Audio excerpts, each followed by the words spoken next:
It was not very Christian to try to kill Hitler like at all, because we called him a Nazi. We labeled Hitler a Nazi. Obviously, you have to shoot them. You have to shoot them if you label entire movements Nazis, you have to kill them. So, is there anyone you would consider a Nazi? Ben Shapiro? Maybe. I don't know. Maybe. Next up, would like to talk to Megyn Kelly. You've said you oppose anti-Semitism. Do you oppose it more, less, or the same amount as you oppose Jews being annoyed by it? Why are we fighting? Why are we fighting? I hate that. I don't want to see any of it at all. Knock it off. Put a lid on it, Ollie. Stop it. Megyn's kind of like the mom coming into the nasty right-wing plate and saying, enough! Mark, Ben, Candace, stop it. Yeah, but she said I have to... Stop it! I don't want to hear it. That's always frustrating when the siblings have been fighting and one is really provoking the other. Then the mom comes in, that's Megyn Kelly, and says, enough! Yeah. All of you!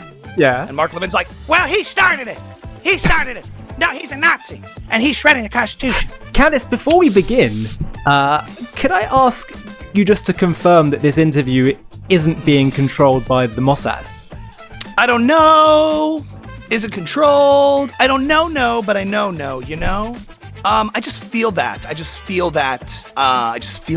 You claim you're from England, but I'm looking at the Star of Redfat. What's the cult leader? Right in your logo, that's supposedly a Judeo. Supposedly, that's what I've been told. That's what we've all been told. That's what we've been raised to believe, that the Star of David is somehow a Jewish Israeli symbol. Somehow we're raised to believe that, and it's actually a cult symbol. Ollie, you were born a man and you will die a man. And we know that. I hope so. If you discovered that one of your opinions contradicted another, would they cancel each other out, or would you double down on both? I don't believe in cancel culture. That's what they want us to do. That's what the Zionists want us to do, and I will not comply. Do you want to cancel the Zionists?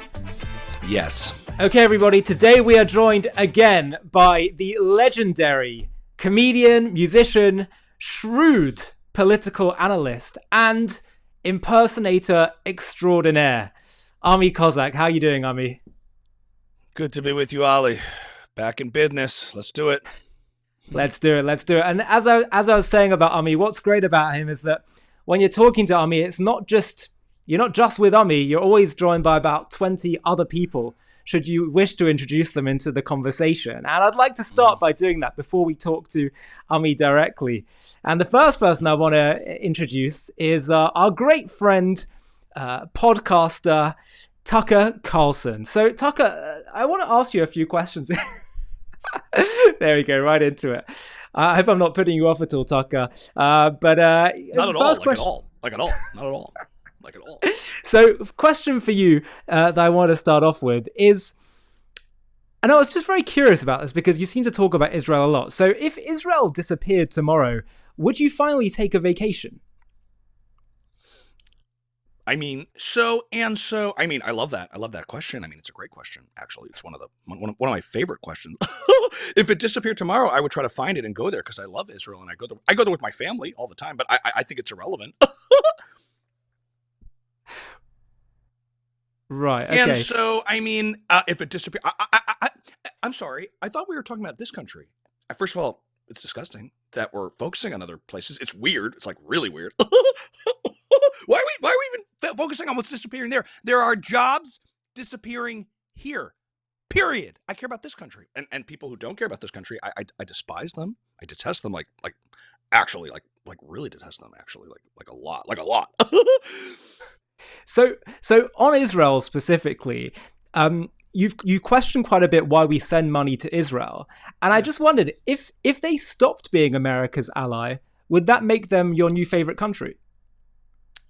I don't even know what ally means. Actually, like, what does that word mean? Like, I it's weird. Like, I don't really know what that means. First of all, it's disgusting. Are we talking about Kirstie Alley, like the actress? What I don't even know what that means. It's incontestable. I don't know what that means. I don't know what the word ally means. I really don't. I don't like at all. Okay. Well, is Qatar an ally? Yes. They have one of the biggest air bases in the planet, like the whole world and the universe. Absolutely. Like, I'm sorry, it is. Like, it's a fact. It's just a fact.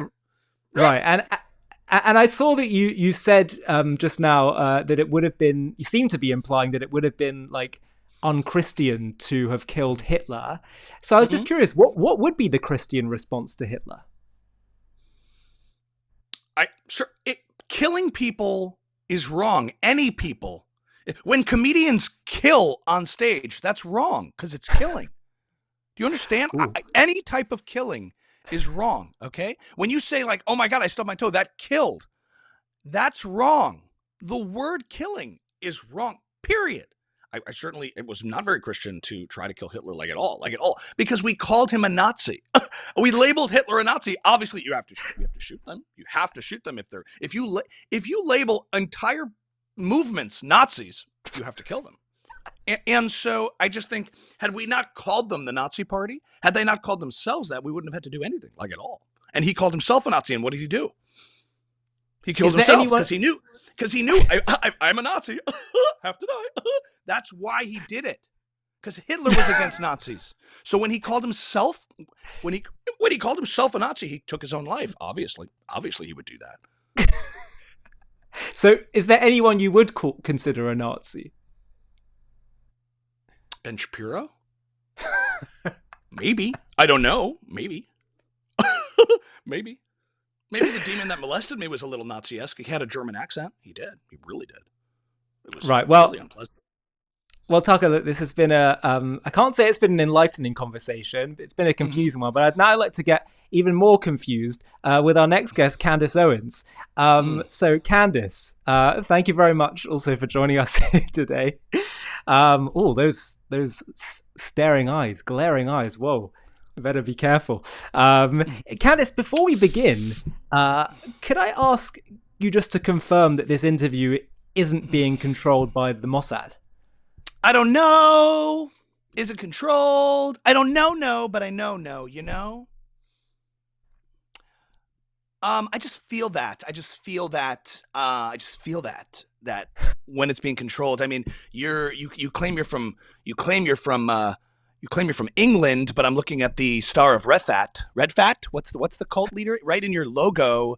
That's supposedly a Judeo. Supposedly, that's what I've been told. That's what we've all been told. That's what we've been raised to believe, that the Star of David is somehow a Jewish Israeli symbol. Somehow we're raised to believe that, and it's actually a cult symbol, and it's right in your logo. So obviously, I think we all know that this is a cult show run by Ollie, who is a Mossad agent, okay? I don't know, but I know. I feel that, okay? I feel that, okay? So Ollie, you were born a man and you will die a man. And we know that. I hope so. But this actually led me to my next question for you, Candace, which is that what do you say to your haters who claim that your research method is effectively and essentially scrolling angrily?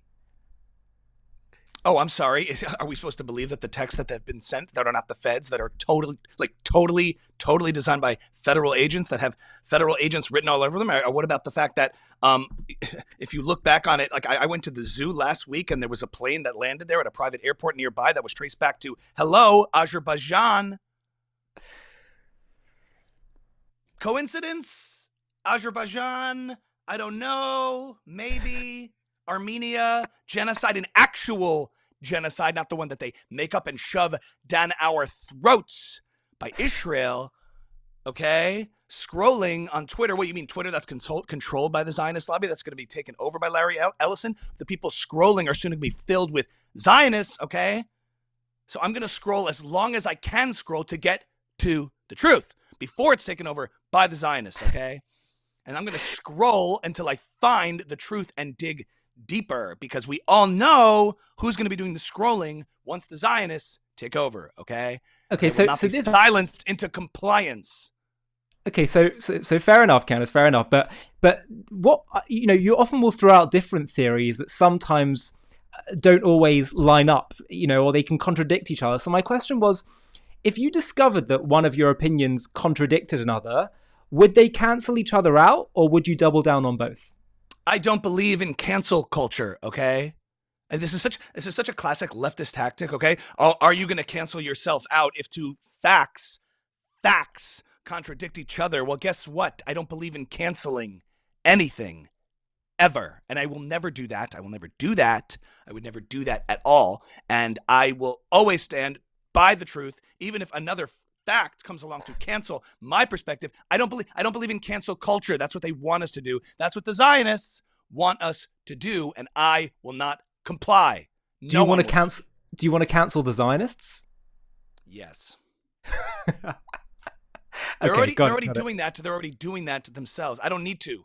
They discredit themselves, okay? We all know what's going on. We can feel what's going on. I feel that.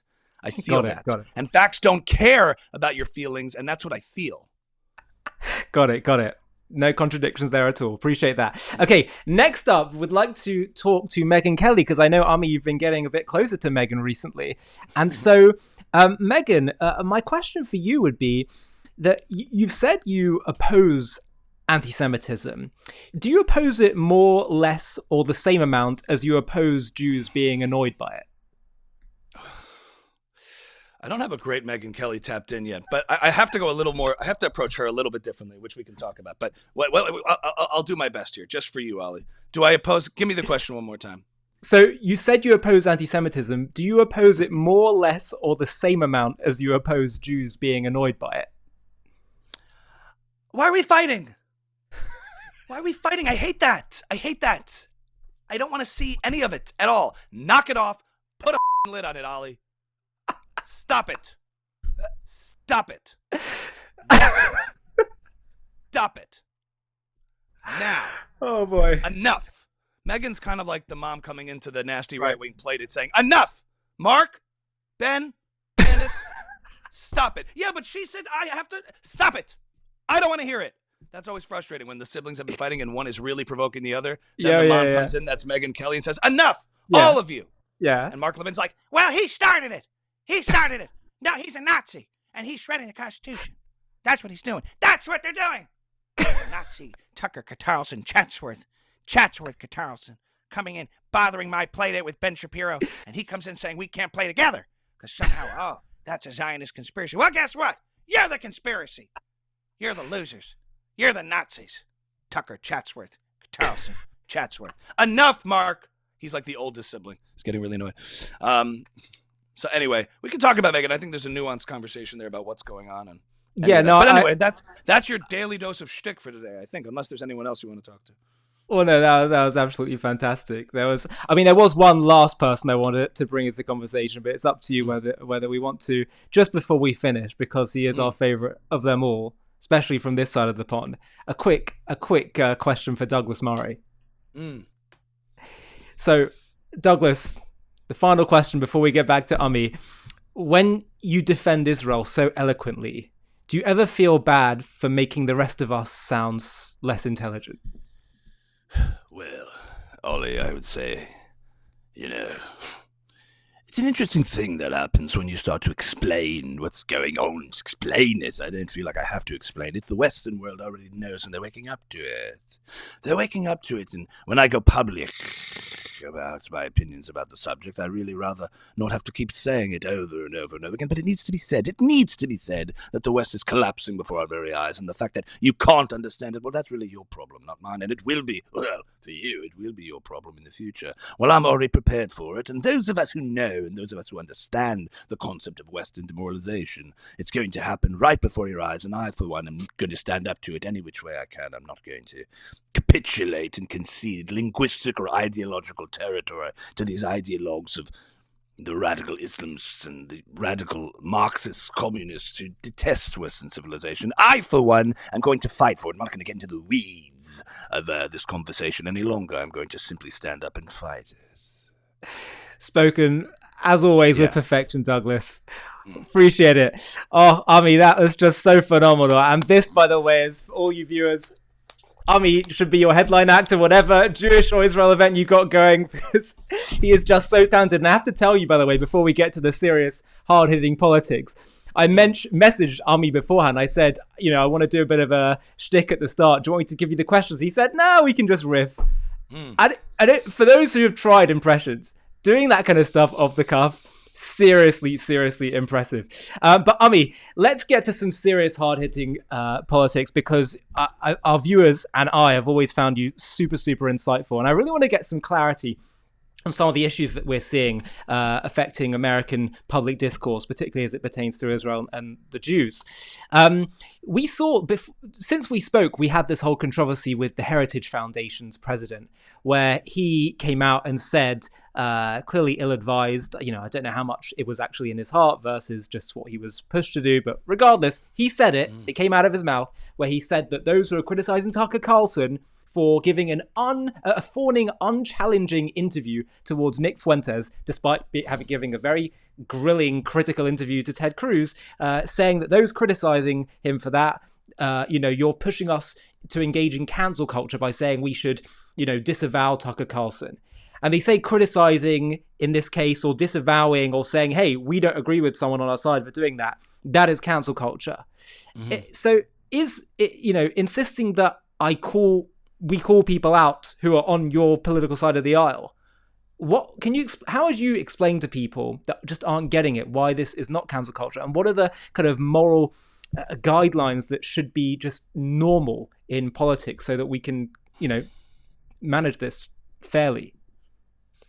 Yeah, I mean, it always goes in this sort of pendulum of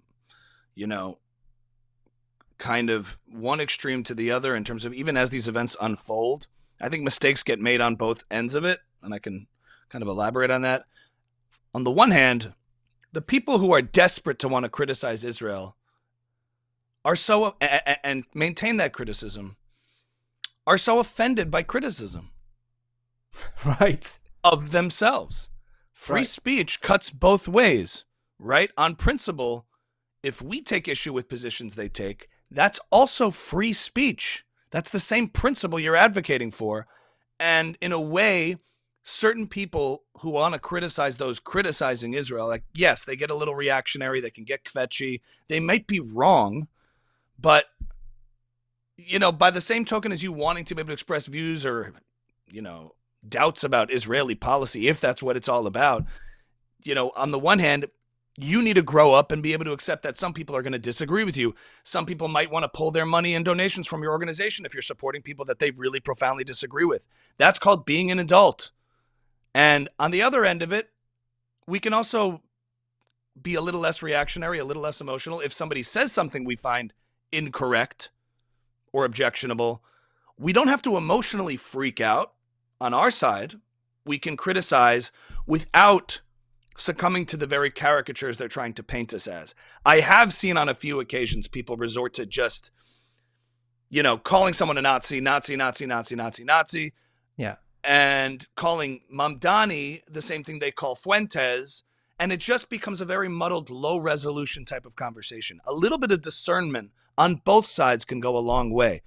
And I think there's a way to criticize Megyn Kelly. I am on the side of thinking that she's lacking a certain clarity, call it a little bit of, some people call it cowardice, a lack of courage to face up to these things. But at the same time, I can also be gracious enough to say that, she might be having a blind spot for not nefarious reasons, but because people are people and they're flawed and they might not be seeing what we're seeing. And I think if you actually want to reach her and not push her further away, the news cycle moves so fast that we're starting to see now, I think, a defeating strategy of trying to make the case about something where you're just naming and shaming and kind of being a bit douchey about it and annoying. And that only pushes people further away from the very point you're trying to make to them.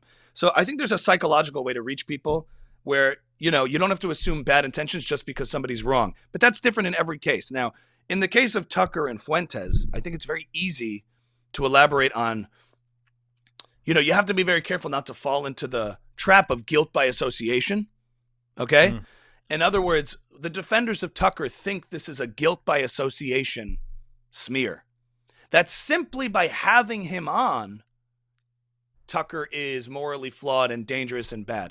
If No. Tucker eviscerated Nick Fuentes and gave him the Ted Cruz treatment on all of his ideas, rather than fluff him and butter him up and ignore his worst ideas, the big elephant in the room in that conversation was all the things Nick Fuentes has said before he came into the room that Tucker barely addressed or didn't even address at all. But if he had eviscerated him, and I use the word eviscerate, but if he was very thorough, aggressive, and addressed the actual big anti-Semitic elephant in the room rather than, but you're a nice guy. Yeah, I'm just a nice person. That was all ignored, which was a real lapse in, you could call it ethics, integrity, all the things you could level at Tucker. It wasn't just having him on that was the problem. Some people are falling for the trap of saying, can't have him on, can't have him on. But I think what people really mean to say is, if he had him on and did his job responsibly, given the platform he has, a lot of people would have applauded Tucker. Even the critics of Tucker would have said, okay, well, you know what? To be fair, he really exposed what Nick stands for and challenged him and made him come to terms with his positions.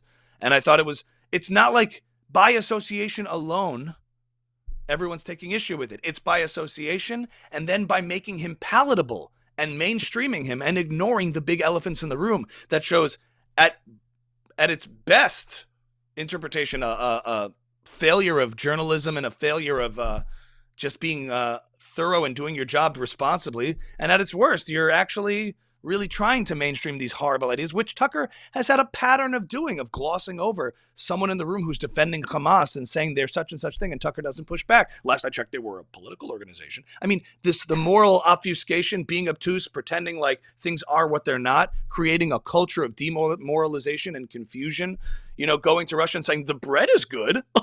I mean, all this kind of pattern of things. You have to call out that kind of behavior. And I'm sorry if Tucker is taking it personally and we're not attacking his ideas, because he's not making ideas. We're attacking his behavior. What he's doing is engaging in behavior, not intellectual arguments. So we're going to criticize that. That's part of free speech. But you have to be very careful not to fall into the trap of simply seeming like you're guilting by association and being very clear as to what you're criticizing for, because it's legitimate.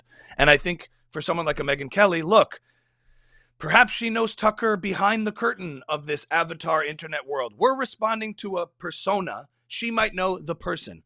And I think even Ben Shapiro was like, look, you can be friends with who you want to be friends with. I'm not here to police friendships. I kind of agree with that in the sense that we all have crazy friends. We've all been at meals, gatherings where there's a crazy uncle or a sibling or a friend who's nuts. And we're like, yeah, he's a crazy person. Now, they don't have a podcast to millions and millions of people. But for people in my life that I know personally, there's something that would delay me from coming out publicly and shaming them or criticizing them. If I knew them personally, I'd probably handle it privately first. But again, if you're in the business of being in the marketplace of ideas publicly, you do have a manifest duty to criticize those ideas when they're bad. And I think Megyn Kelly might have a blind spot, clearly has a blind spot for the worst types of behavior and the peddling of some of the worst ideas that if she didn't know Tucker personally, she obviously would be speaking out against and be making a clear moral stance against. The same thing happening with Candace it's hard to believe she doesn't see what she's doing, or it's being sifted through a filter where she just is focused on different enemies and doesn't want to see what's very obviously happening in the Candace world. And then I will have to say that just back on our side, it's hard to make demands of people. You can make requests. You can sort of point out what you're seeing. But once you start making demands, you're just going to push people further away. That's sort of a strategic advice, I would say, that even if you're right, you're not always effective. So being right about something doesn't make you effective. And I see Megyn Kelly now even getting more frustrated. She's starting to talk to Glenn Greenwald and all these people inventing about how I might have different opinion now.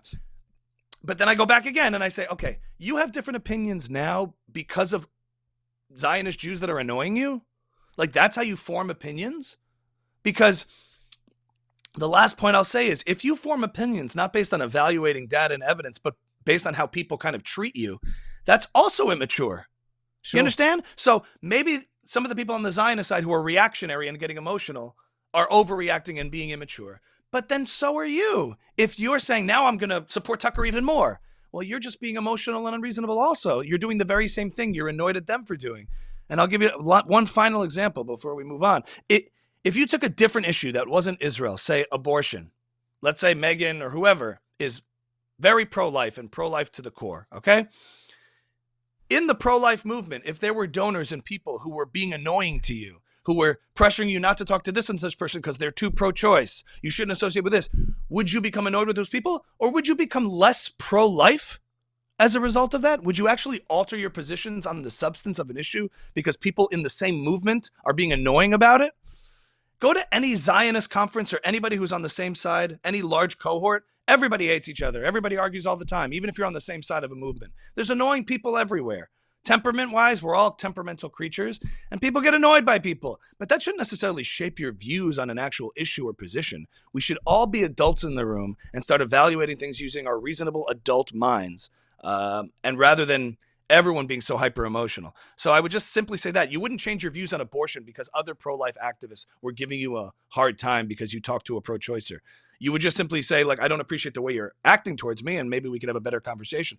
You can make those cases, but you wouldn't shift your position. Now, I get it. Israel is not maybe Megyn's first issue the way it is for us, so we also have to kind of understand that.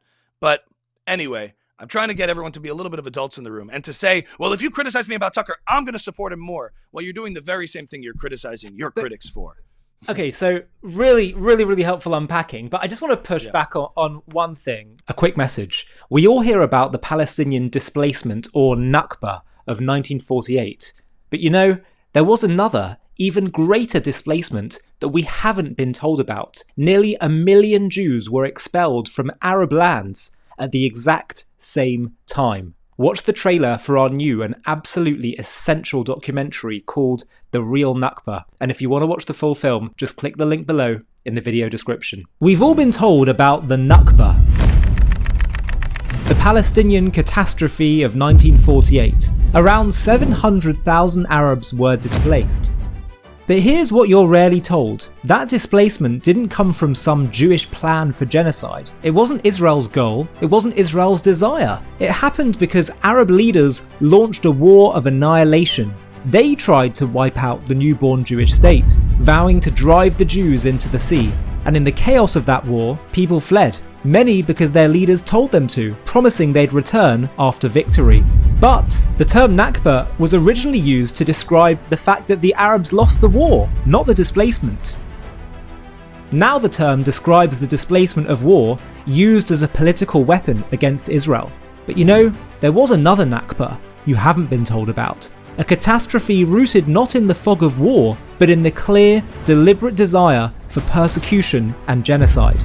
It happened at the very same time, and it led to even more displacement. Yet most of the world has never heard of it. Over 850,000 Jews, more than the number of displaced Arabs, were driven from their homes across the Arab world. Communities that had thrived for millennia were uprooted overnight. Families stripped of citizenship, of property, of dignity, assaulted, expelled, forced to flee with nothing but their faith. Why? Because they were Jews. Because Israel dared to exist. Because the Arab League openly orchestrated it, drafting plans in 1947 to freeze Jewish bank accounts, seize property, and intern Jews as enemy nationals. This is the real Nakba, a catastrophe born of pure antisemitism. In this JTV documentary, we'll journey country by country, from Baghdad to Cairo, from Sana'a to Tripoli, uncovering buried truths and survivor voices. And no, this isn't a tale of victimhood, it's a saga of endurance, courage, and triumph. Because the Jewish people didn't just survive this Nakba, we rebuilt, we came home. In Israel, our phoenix soared from the ashes. So buckle up and let's dive in. To watch this JTV Plus documentary and access much more premium content, click on the link in the video description. To again get your thoughts on this, which is that, first of all, I completely hear what you're saying. Like, you know, if I get comments every single day, I get emails every single day about things I've said, and they're often from people on the pro-Israel side, and I look at it and I welcome it and I think about it, and they can be quite strongly on one side or the other, and I like kind of calibrate it and reflect on it, and I see this as a positive thing to help me refine whatever it is that I believe. So I completely agree with you. We should be adults about this. But on the Megyn Kelly thing, and this kind of also a little bit I kind of apply to JD Vance as well. Yeah. You're saying we got to be careful to quickly, you know, come down very strongly in our criticism. But there's a context here. Over the past few years, we've been seeing people like Candace and then Tucker go down that path where we kind of again, first assume good faith, and then it got more and more difficult, and slowly, and we kind of, it almost feels like, who are we kidding? Why are we wasting our time for so long and trying to assume there's good faith when actually they just grew and grew and grew? Now, I'm not saying that I'm not saying therefore we have to go hard and that works as strategy. I'm just talking about our own clarity about who they are and what they're doing. And for me, the reason why I feel like Megyn Kelly and JD Vance and others, it becomes very, very hard for me to assume good faith, or it's just because they, have these personal relationships, is the point that they don't have a problem calling out other people on their own side that are in the pro-Israel side. The Ben Shapiros, or that journalist with JD Vance the other day. Meanwhile, he ignores Tucker, directly having someone on that Fuentes who made racial insults towards his family. So that's what I'm like. I didn't really have time to just indulge in all this good faith stuff when I just feel like I see the exact same pattern here. Well, I think there's a difference between presuming or jumping to conclusions about someone's intentions. You should always criticize and not hold back on criticizing constructively their actions, or sort of where they could have, I think, done a better job responding to a bunch of anti-Semitic tropes in a crowd from a questionnaire. And there was something troubling about JD Vance's response. That guy says, Jews are persecuting. I think he said prosecuting because he's kind of dumb, but he said persecuting Christians. Yeah. And JD in the moment is trying to answer that question sort of delicately. And what I'm saying is, could he have said it better with more moral clarity? He sort of hinted, well, they don't control this president, but I get what you're saying. There's a part of me that, there's two ways to say it. Guess we lost JD.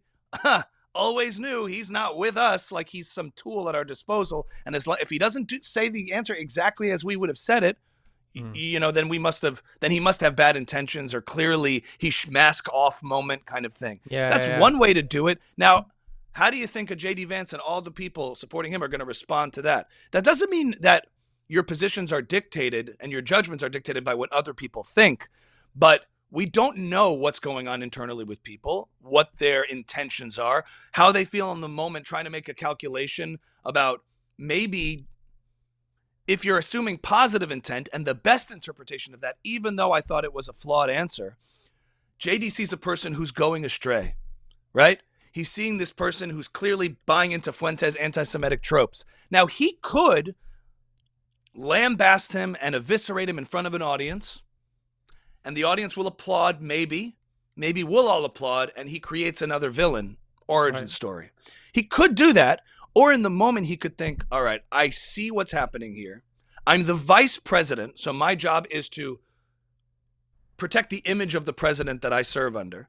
And when I become president, if I have those aspirations, I might handle it differently. But essentially, a vice president is stumping for the administration, So he has to be calculated. He has to be careful. Perhaps he doesn't want to create a villain origin story in this particular moment and wants to empathize with this person's misperceptions. I think he could have been a lot clearer on pointing out that they were misperceptions. And I think he made some mistakes in that answer? Yes. Could he have answered it better? Yes. On the spot, are things challenging? Yes. Does it show the state of anti-Semitism and how much it's seeped into the discourse and the dialogue and mainstreamed? Yes. So I have a choice. I could pour all that concern out on JD Vance himself, or I could just sort of look a little more broadly at it, still confront the answer as problematic without questioning his motives or intentions.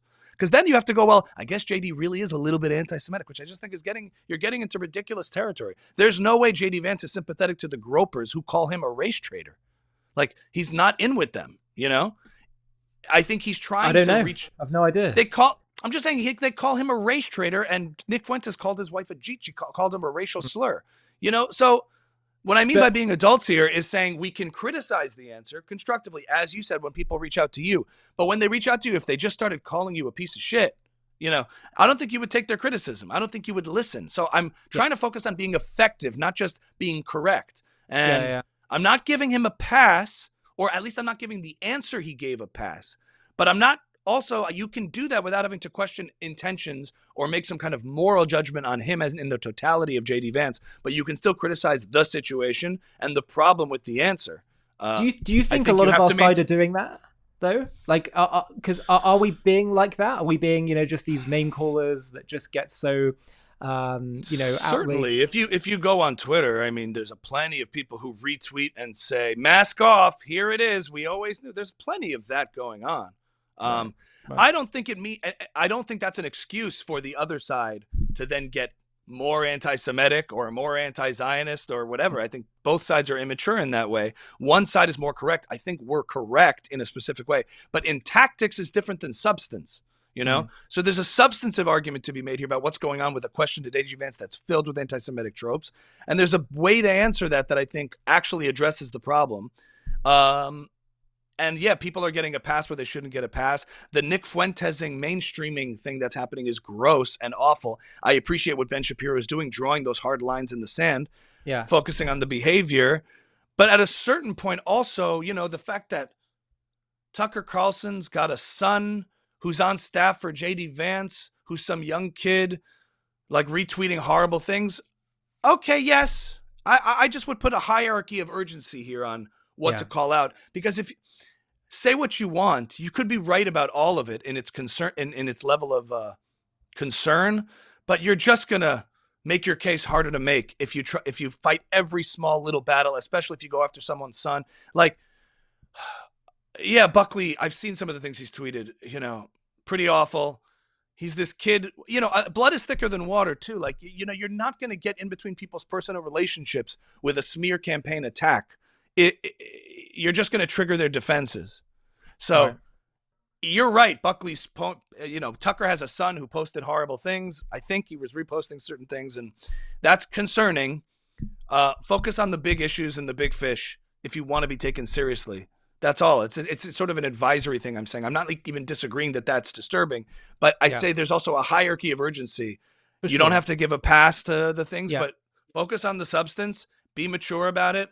And otherwise you just lose the plot so quickly. Everybody's talking about Tucker Carlson's son, young kid, staffer, posting an offensive meme rather than the big macro issues of the mainstreaming of Fuentes on Tucker, the father.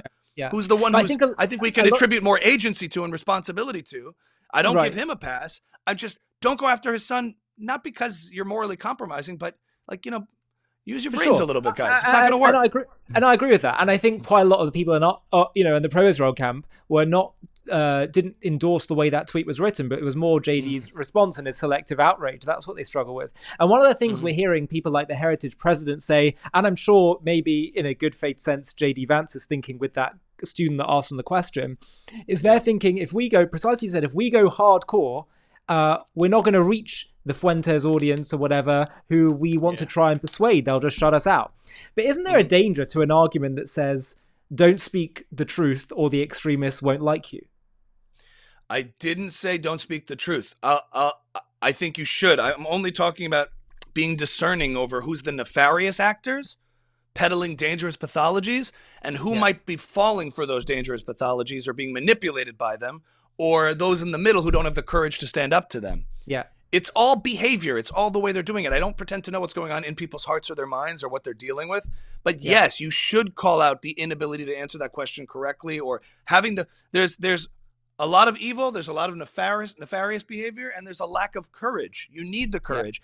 Yeah. And I still will say that, having said what I said, it's just something that should inform you going into these conversations. But by no stretch of the imagination should you compromise on laying out the principles, because these Fuentes influenced kids, I don't even know how widespread it is, but you also don't do them any favors by softening and hiding the truth and all those things. Like when they went up against hardcore leftists at these conservative question and answer things, they went very hard in saying, you're making stuff up. It's a mental illness. And you do kids of that age in the 20s no favors by obfuscating and hiding the truth. You do them a favor by outlawing clearly what the principles are and what is completely unacceptable beyond the Overton window in terms of ideas that are so perverse and anti-Western.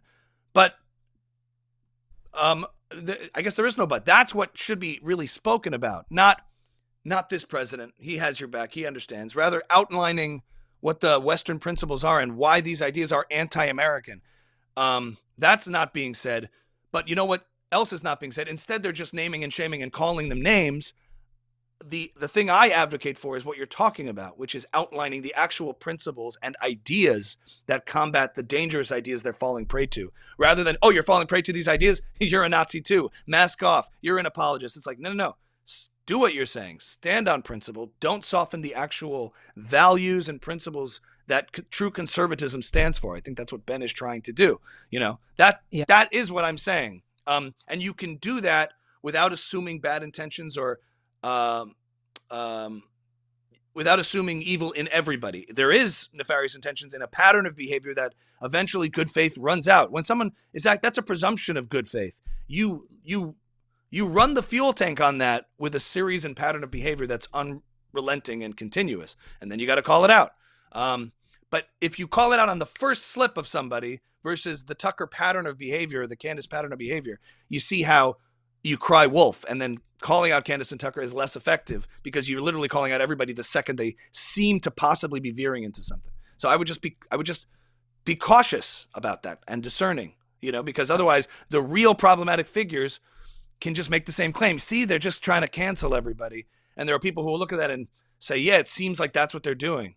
And that's why it makes the conversation harder, because it's sort of a boy who cried wolf scenario. If you scream emergency at every little thing from Tucker Carlson's son, who's a staffer, to Candace Owens' latest episode or Tucker's latest episode with Fuentes, if you equate the two with the same level of urgency, it becomes very, very confusing and cloudy to have the conversation. Does that make sense? It makes complete sense. And I wonder, we're often we're on the defensive, even when we're trying to state all these points, we're reacting to things that are happening. What do you think we as a Jewish community and anyone of sane mind and sense can be doing to kind of go on the offensive in a positive way in this online discourse? Anything that comes to mind that you think we could do more of?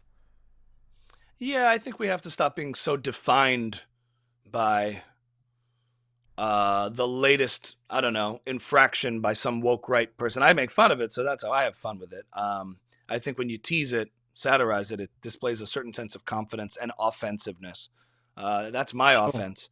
But we focus on, at the end of the day, we can think that anti-Semitism is our problem, but it's also their problem. Primarily, it's the people animated by rotten, false ideas that take away agency and responsibility from themselves for their own life. That is a losing strategy.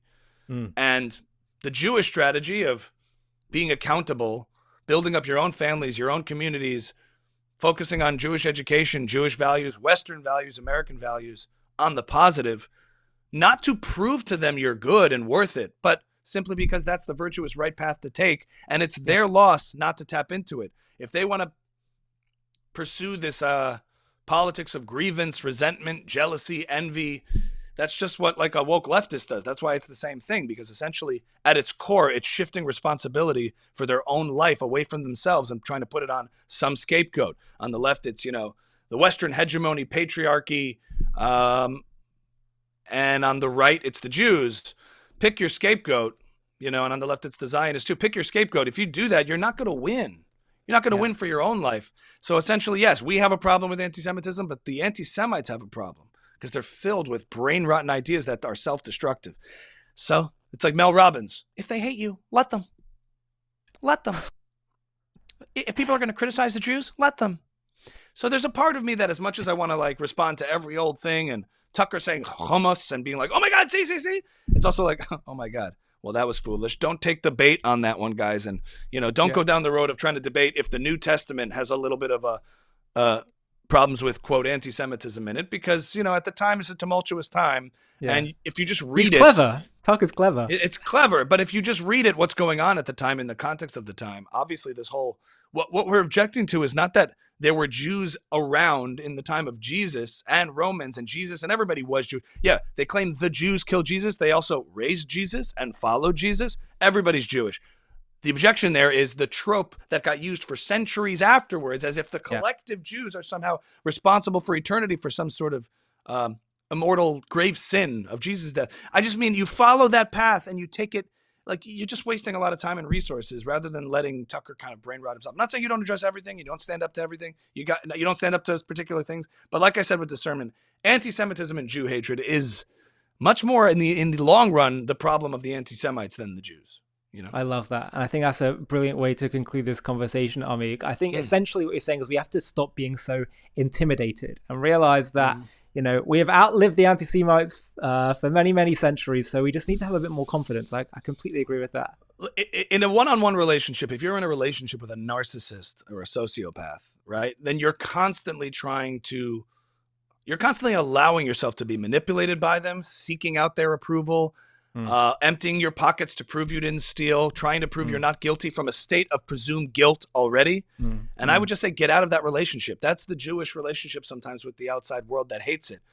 You prove your virtue, they're going to hate you more. You prove that you're successful and good, you control finance and the banks and all these things. You go out to Hollywood and make great movies. Look, we made great movies for you. Look at our contributions. You control Hollywood. It's nefarious. So if it's a choice between success and victory versus approval, just choose success and victory. And their unwillingness to approve you is their problem because they won't benefit from, you know, the greatness. It's like Thomas Sowell has a famous quote that I love. I don't know how famous it is, but I love it, where somebody asked him, he's an economist, not Jewish. He says, Dr. Sowell, how can Jews reduce the amount of animosity towards them and the hate towards them? What can the Jewish community do? And he goes, fail. So we're not going to do that. And that's the end of the discussion. In the meantime, I'd say be mature and act with discernment. We're big boys and girls here. We can do this. And we fail at failing, so there's not much point anyway. Ami, thank you so much as always. So great to hear from you, laugh with you, and just thank you for all you do. You're doing such incredible work. We'll put Ami's link so you can follow him in the video description, and can't wait for our audience to watch this and enjoy this, and to have you on again for future conversations. Always great talking to the Jewish media. Appreciate you, Ollie. I appreciate you very much. Before we wrap up, I want to share something important with you. The entire anti-Israel movement is built on one central accusation, that in 1948, Israel stole the land, and ever since, Palestinians have simply been resisting. But what if everything we've been told about this story is untrue? What if the real history of 1948 shows not Arabs being forced out, but Jews, while seeking peace, having to fight for their survival against a genocidal enemy that willed its destruction long before Israel's re-establishment? Have a watch of the trailer for our new, groundbreaking and essential documentary entitled What Really Happened in 1948. And if you want to see the full film, just click the link in the video description. In 1948, the world witnessed the rebirth of the Jewish state, the State of Israel. A moment celebrated as a miracle of survival and self-determination after centuries of persecution and the horrors of the Holocaust. Yet for decades, this event has been twisted into a narrative of theft and catastrophe, with the so-called Nakba portrayed as Israel's original sin, where Jews allegedly stole Arab land and displaced innocents in a premeditated act of ethnic cleansing. But what if this story is fundamentally inverted?